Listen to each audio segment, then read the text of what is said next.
Тези от вас, на които им предстои важно събитие и искат да изглеждат ослепително и са решили да доверят грима си на професионалист, съветвам вечерта преди събитието да ексфолирате лицето и деколтето си. Това ще улесни значително работата на гримьора и ще направи възможно фондьотенът ви да изглежда като втора кожа. В никакъв случай обаче не използвайте скрабове за целта. Те правят микродръскотини и повреждат горният липиден слой на кожата. Има много по-нетравматични пилинги, като ексфолиращи тампони, дискове, ензимни пилинги, целулозни пилинги или леки киселини. Ще ви покажа моят начин на ексфолиация.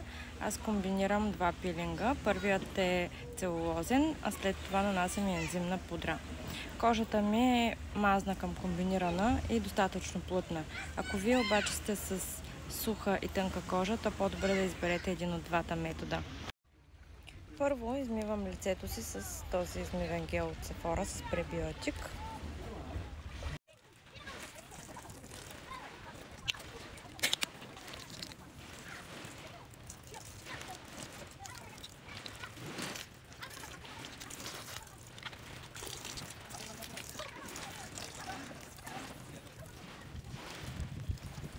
Подсуших леко лицето и продължаваме с целулозния пилинг. Този, който използвам, е на Skin Watchers и е Natural Cotton Peeling Gel. Нанасям малко количество от него върху цялото лице и деколтето. Изчаквам няколко секунди.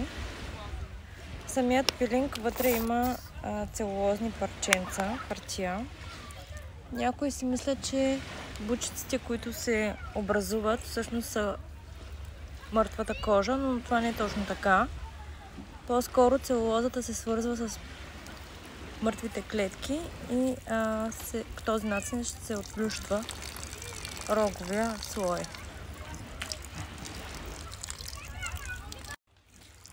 Нанесох пилинга, изчаках няколко секунди и започнах с масажни движения да го тривам. И сега отново изплаквам.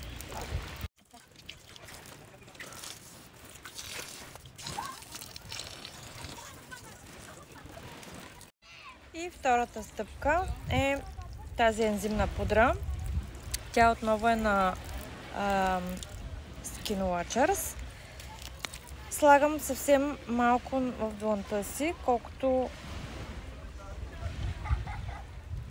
една таблетка, да кажем. С малко вода втривам до образуването на пяна.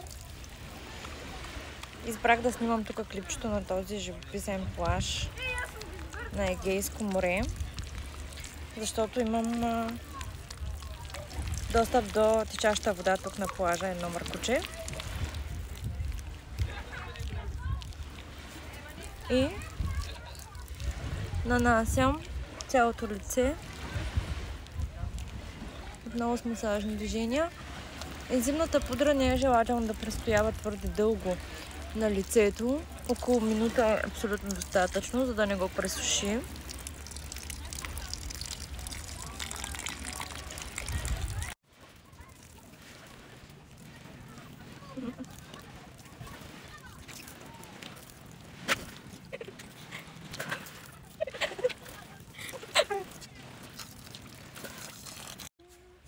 Тук с моята помощничка малко се забавлявахме, докато се мие с мъркоча.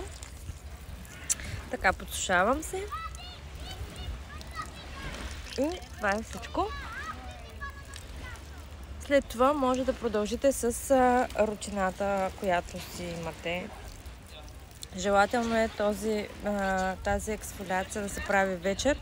Съответно и да се продължите с вечерната рутина. Тонизиране, серум, крем и някакво увлажняване. Този вид ексфолиране е желателно да го правите не по-често от веднъж, два пъти седмично, ако кожата ви е мазна и по-плътна, и един-два пъти месечно, ако е суха и тънка. Надявам се видеото да ви е било полезно. Ако е така, Ще се радвам да ми оставите лайк и да ми напишете нещо в коментар.